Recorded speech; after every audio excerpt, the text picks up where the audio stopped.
I never imagined being told by my parents, who adore my genius sister, that I was no longer needed.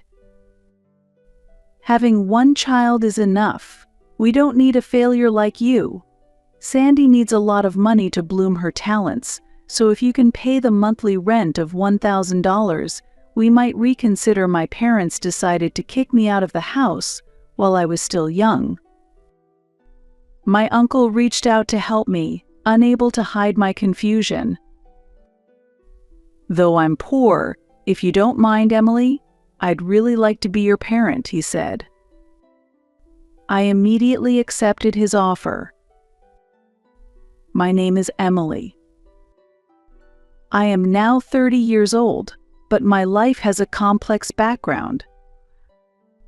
Before talking about my family environment, please listen to my story. I was born to a typical salaryman father and a stay-at-home mother. We lived with my grandparents in my father's family home, where my unmarried uncle also lived. I started living with my uncle when I was 4 years old. He was 24 at the time. Living at home at that age might not be so unusual. However, my uncle had special circumstances that kept him from leaving home. He had been frail since childhood and continued to have health problems as an adult, making it difficult for him to hold a steady job, so he ended up living a life of irregular part-time work. Working just a few hours a few days a week was not enough income to live on his own. Perhaps feeling inferior because he was dependent on his parents, my uncle always looked guilty. I frequently witnessed my father yelling at my uncle, "You really are a burden." Such incidents were limited to when my grandparents were not around. My grandparents loved both their healthy son and their frail son without discrimination. With decreased income due to the recession and being forced to live together, my father seemed to want to behave modestly in front of his parents. However, in places where they were absent, my father was always harsh, contemptuous, and mocking toward my uncle. Seeing this, my uncle would just look sad, never getting angry or talking back. "Why don't you get angry?" I once asked innocently as a child. With a puzzled look, my uncle replied, "Because I really am receiving support from my parents." As a child, I accepted that reasoning, but as an adult, I think my father is receiving the same support, so he has no right to criticize. If I had understood that at the time, I would have supported my uncle. Unable to grasp it as a child, I felt uncomfortable when my father raised his voice at my uncle but couldn't speak up. It's true that the atmosphere was peaceful when my grandparents were around. Under their watch, my uncle would smile gently, and my father would hide his emotions and behave accordingly. My mother was too busy caring for my young sister and me to pay attention to the relationship between my father and my uncle. As a child, I believed these days would last forever. However, our everyday life changed unexpectedly. My grandparents died in an accident. I was 6 years old at the time. My sister and I cried bitterly, overwhelmed by deep sadness and loneliness. I clearly remember my uncle also quietly shedding tears. But what I can't forget is my father's laughter. Yes, he was laughing. Despite the death of his own parents, he never cried. Not when we rushed to the hospital, not while preparing for the funeral. It wasn't just that he was composed, it was clear to me, even as a child, that my father was not grieving. And that conviction only grew stronger. On the day of the funeral, my father was laughing secretly, thinking no one was watching. I happened to see his face in a moment, and I clearly caught his expression. It wasn't a laugh born of sadness or confusion, but a smile of genuine joy, the kind of happiness I, as his daughter, recognized. My father was inwardly pleased with the death of my grandparents. He was probably considering various financial benefits. That smile was very unpleasant, and it felt terrifying to me as a child, making me cry. Perhaps it was taken as tears for the death of my grandparents. At that moment, my uncle put his hand on my shoulder and gently stroked it with a tender gesture. My eyes were red with tears, but my uncle's eyes, while filled with sadness, watched over me with warmth. Why was this so? Despite being blood brothers, my father and uncle had completely different reactions to our parents' death.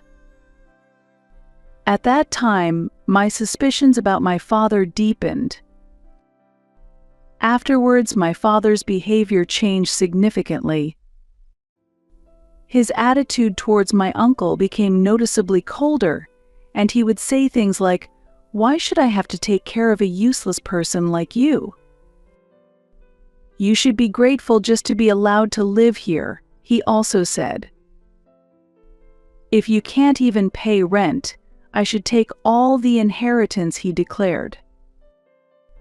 I didn't understand it at the time, but these statements were clearly unfair. Legally, the inheritance should be equally divided between siblings, but my father tried to monopolize it. My uncle had the strength to stand up to him and could have resorted to legal action if necessary. However, my uncle chose not to do so. While showing a saddened face, he didn't argue back or claim his share of the inheritance. Worried about my uncle, who seemed to have lost his will, I asked, "Are you okay?" To which he replied weakly, with a smile, "I'm frail and things aren't going well with my job, so it can't be helped." Day after day of verbal abuse from my father worsened my uncle's frail condition, leading to weight loss and a pale complexion. Despite this, my uncle always told me not to worry, smiling at me. However, 3 months after my grandparents passed away, my uncle was ultimately driven out of the house. "You're useless. Get out," my father said, and without saying or doing anything, my uncle left. "Uncle, don't go," I pleaded in despair, tugging at his arm, but he gently removed his hand from mine, placed it on my shoulder, and said, "Don't worry. Emily, you're strong, you'll be okay even without me." "But I'm worried about you," I replied. I was worried about my uncle, who was not healthy and couldn't hold a regular job, having to live on his own. As I looked at him with tears in my eyes, he said, "It's okay," and left. The farewell from my uncle was deeply saddening, but there was nothing a young child like me could do. Furthermore, I myself was soon in a situation where I couldn't afford to worry about others.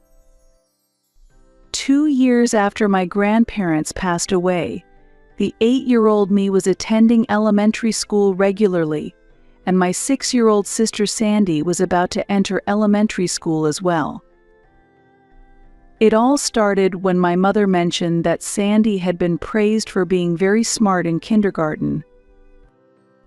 "This intelligence must definitely be inherited from me," my father exclaimed excitedly, and impulsively decided to have her take an IQ test. We were all astounded by the results. An IQ of 150. This is my DNA. The impressive number IQ 150 was displayed. Although I couldn't fully comprehend what made this so incredible, I understood that my sister was exceptionally gifted. "That's amazing, Sandy." He. "Thank you, big sis."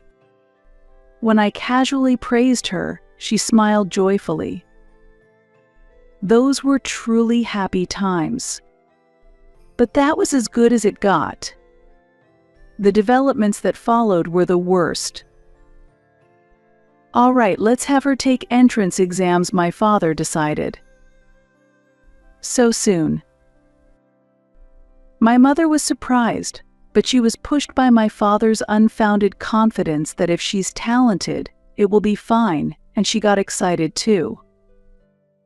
From then on, my sister began attending tutoring every day. Since my mother accompanied her, household chores were often neglected. As a result, the responsibility was shifted to me. "Since your mother and Sandy are busy, you'll take care of the house," I was commanded. Thus, doing laundry and cleaning became part of my daily routine.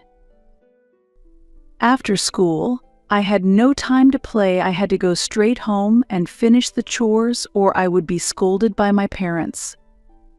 Days began to appear where I would skip meals because I hadn't done the chores. "You're a failure, we can't spare time for you," I was scolded. "Why can't you get perfect scores?" was a routine scolding from my father for my grades in the 90s. "Really, can't you be a bit more like your sister?" my mother said.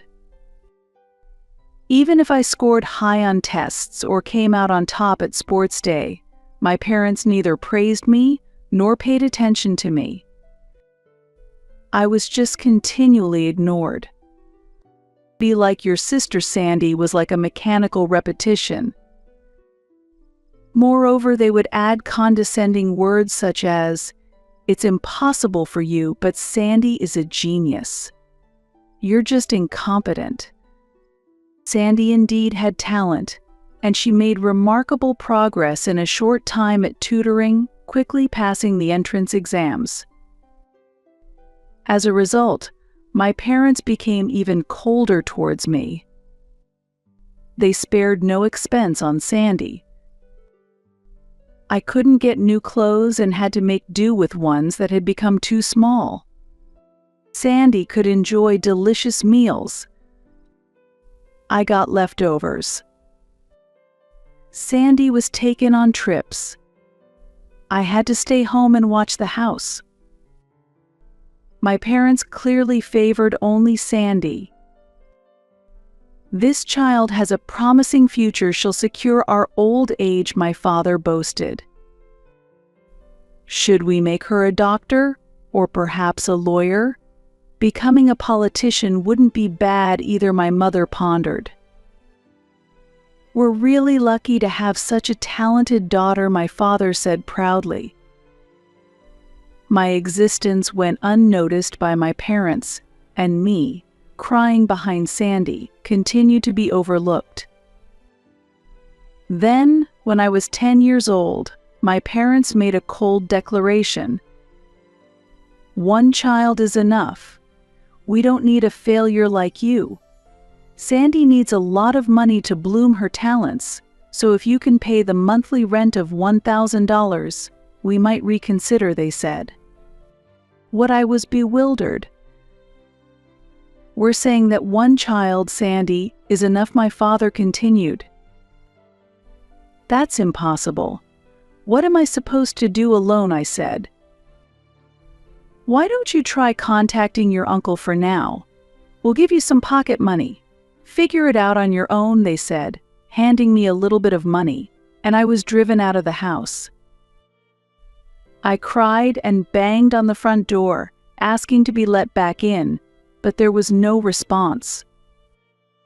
The door remained closed. In despair, I headed to the station. Even at the age of 10, I had the necessary knowledge and could take the train. I asked people for directions and finally arrived at the apartment where my uncle lived.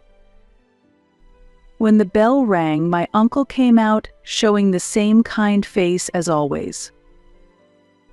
He looked surprised but invited me inside, and when I explained the situation, my uncle showed his anger.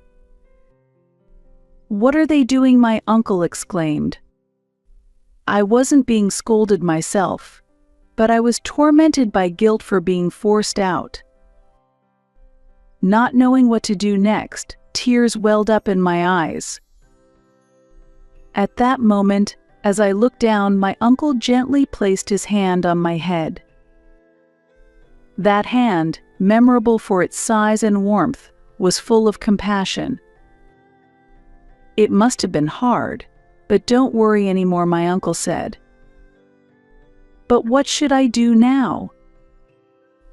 As you see, I'm prone to illness and have little income, so I'm poor," my uncle said with a wry smile as he looked at me.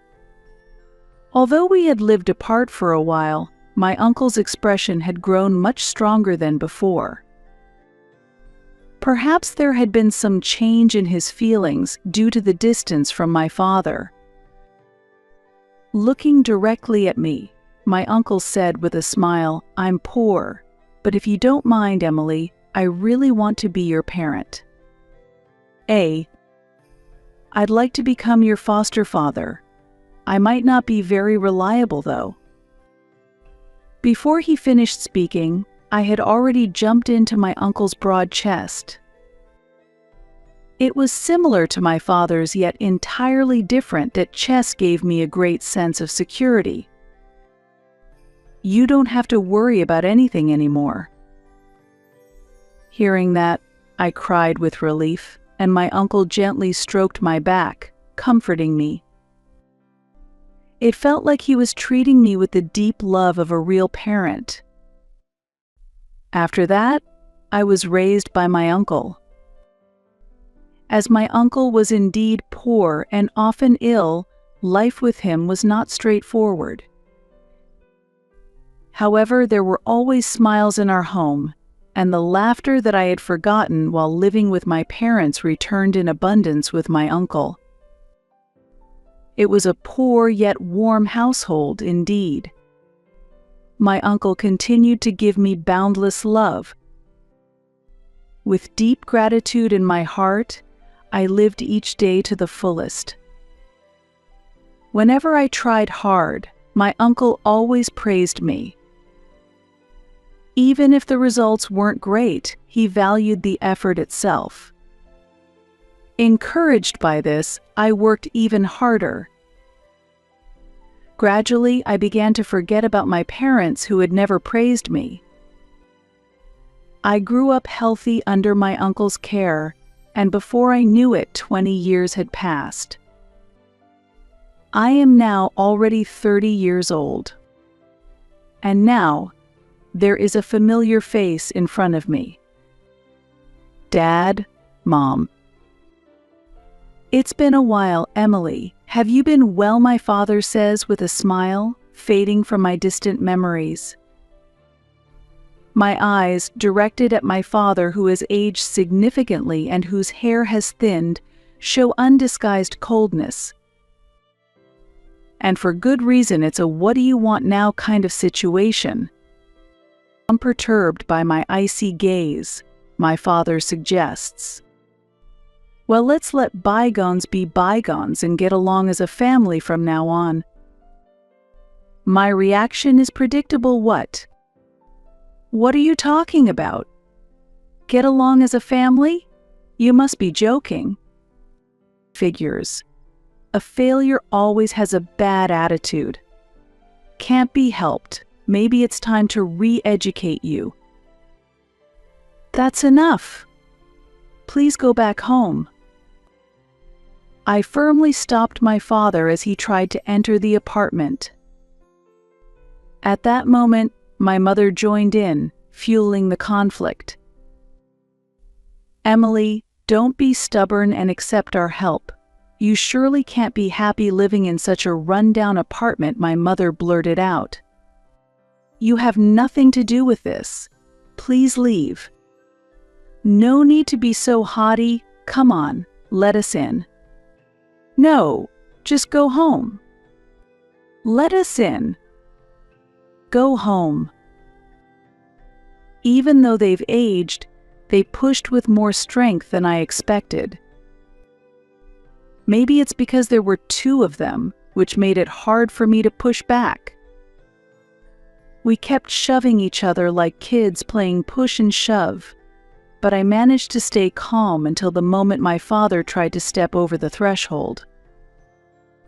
That's when I gave them a hard push back. Who? Ah. The force sent both my parents tumbling onto the ground, landing on their backsides.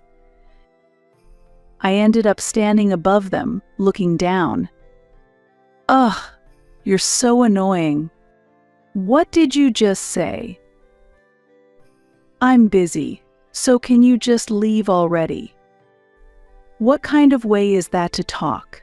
How do you even see us as your parents? I haven't considered you my parents since the moment you threw me away. But we took care of you until you were 10. Until 10, huh? If there's any time I can say I was actually taken care of, it was only when my grandparents were around. Yet you survived, didn't you?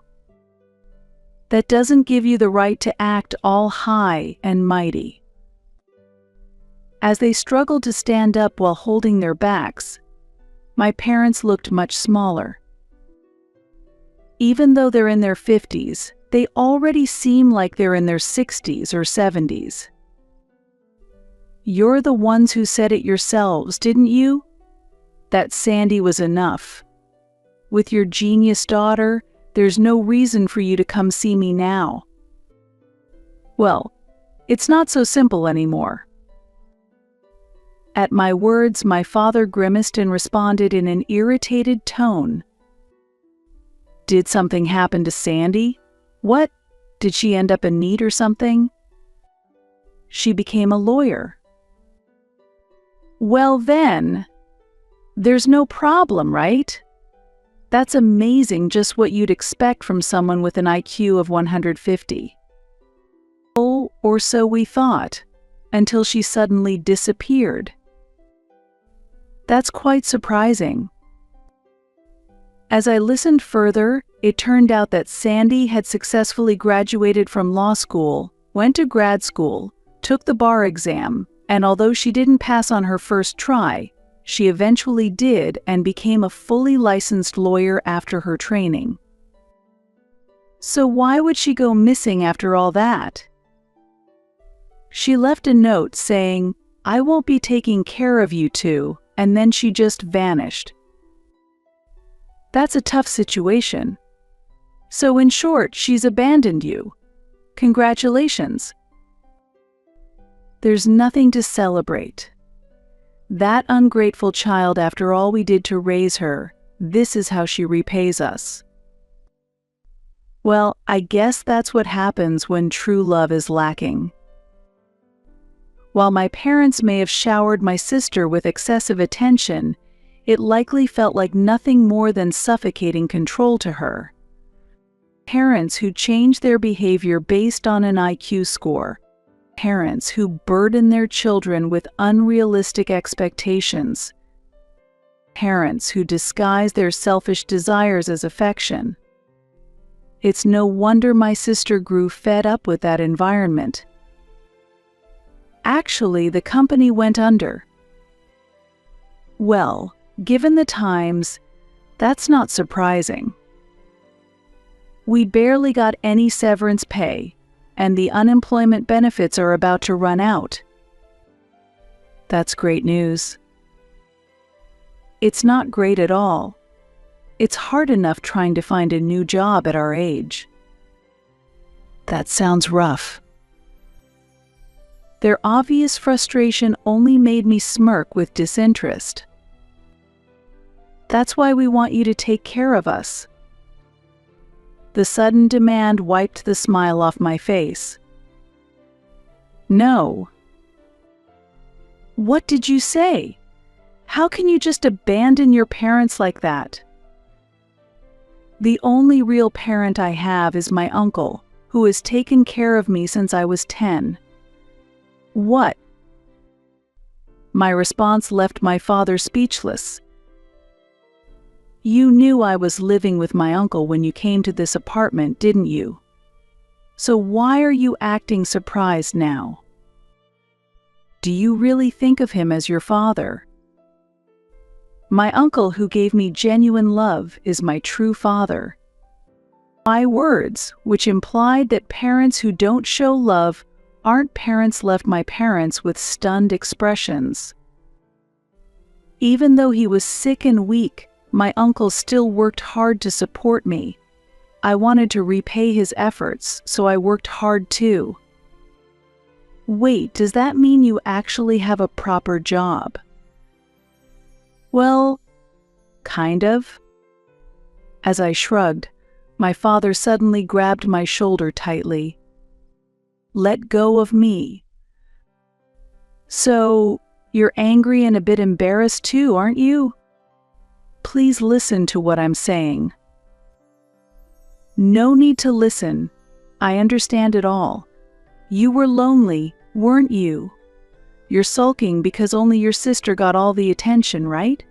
But deep down, you're happy to see your parents, aren't you? Stop creating your own story. Don't worry, from now on, we'll be proper parents and stay by your side.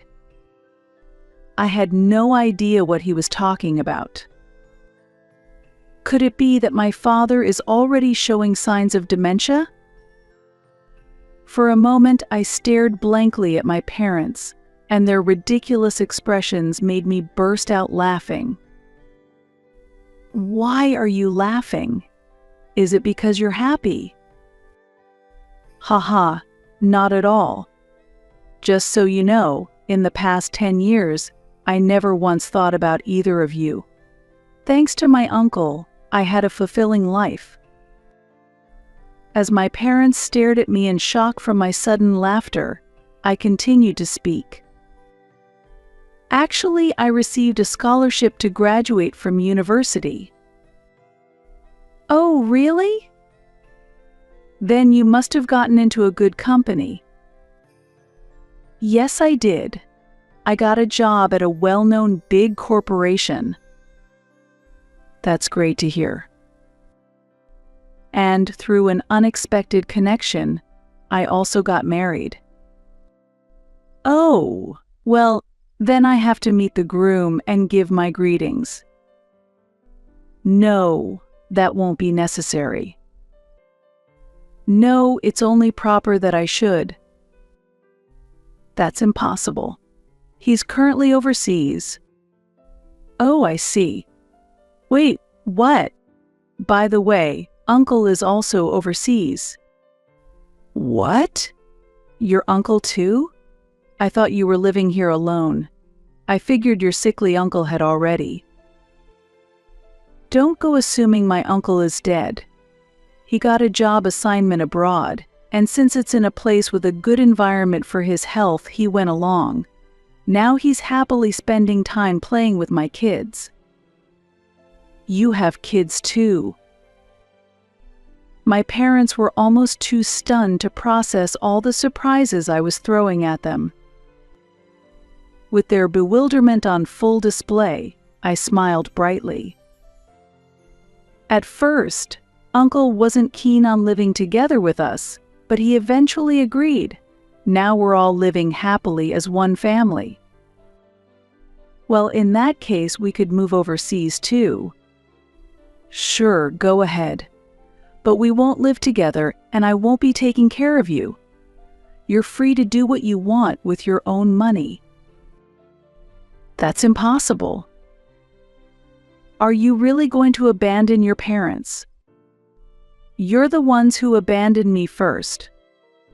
My patience finally snapped at their selfish demands. My parents' faces turned pale. I have no gratitude toward you for anything, but I owe a great deal to my uncle. From now on, I intend to repay him for all he's done for me. That may be so, but at least send us a little money, please." Uncle never touched the money I sent him and continued to live in this old apartment the whole time. But now, he's finally agreed to leave here and live with us overseas. I'm just here to finalize the paperwork. What? On the very last day of leaving this shabby apartment, the fact that you two show up, what a coincidence. Wait, what? You're leaving. The process is already done. I'm just returning the keys and then I'll head back to our home overseas. What about us?